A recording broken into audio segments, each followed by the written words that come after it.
दोस्तों, क्या बिहार में एनडीए में बड़ी टूट हो गई है? क्या बिहार में बीजेपी के सहयोगी उससे किनारा करने लगे हैं? क्या पशुपति के बाद मांझी भी छोड़ेंगे एनडीए का साथ?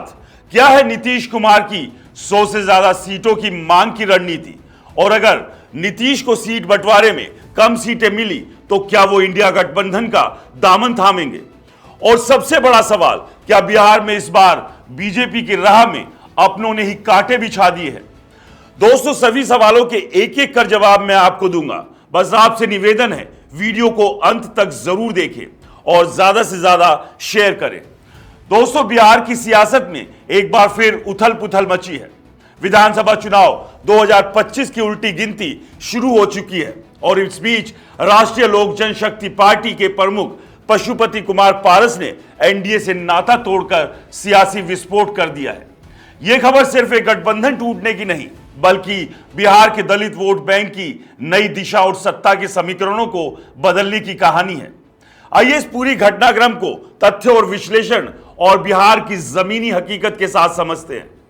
14 अप्रैल 2025 को बाबा साहब अंबेडकर की जयंती के मौके पर पशुपति पारस ने पटना के बापू सभागार में आयोजित संकल्प महासम्मेलन में ऐलान किया, आज से मेरा एनडीए से कोई संबंध नहीं।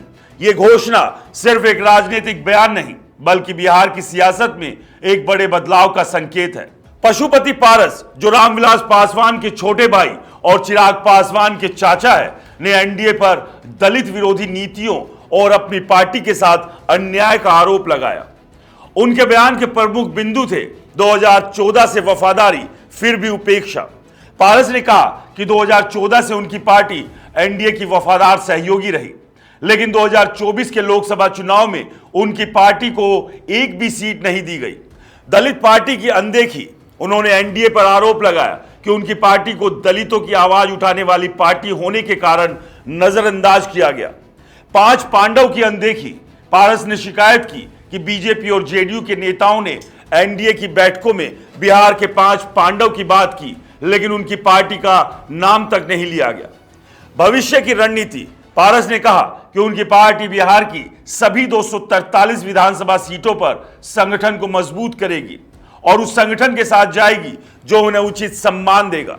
पारस ने यह भी संकेत दिया कि महागठबंधन यानी कि आरजेडी, कांग्रेस और वाम दलों का गठबंधन के साथ बातचीत हो सकती है, खासकर क्योंकि लालू प्रसाद यादव से उनके पुराने और अच्छे रिश्ते हैं। बिहार की राजनीति में दलित वोट बैंक हमेशा से निर्णायक रहा है।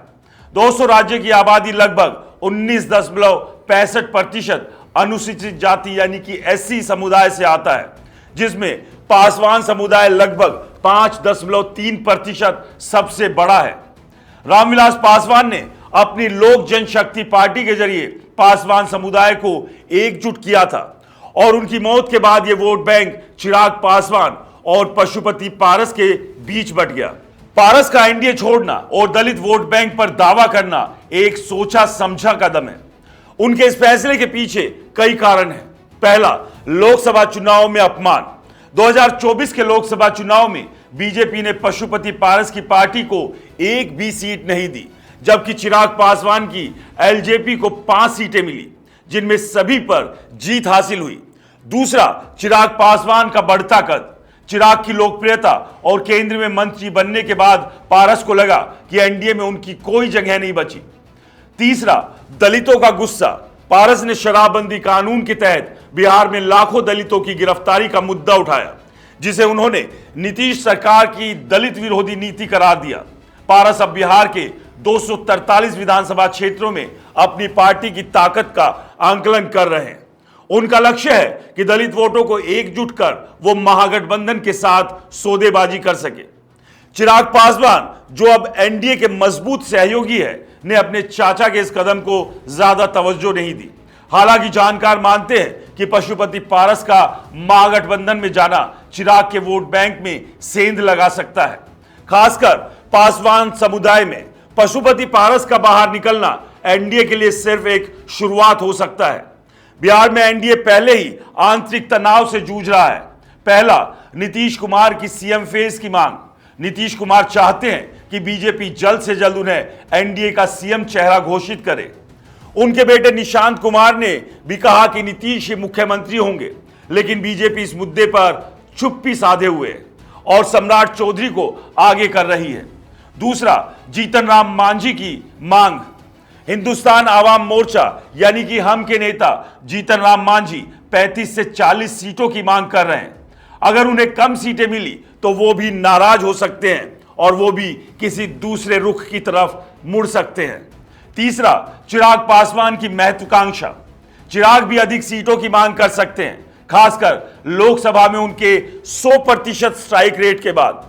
इस सब के बीच बीजेपी की रणनीति स्वर्ण और ओबीसी वोटों को मजबूत करने की है, लेकिन दलित वोटों का बंटवारा उनके लिए मुश्किल खड़ी कर सकता है। पशुपति पारस का महागठबंधन की ओर झुकाव लालू प्रसाद यादव के लिए सुनहरा मौका है।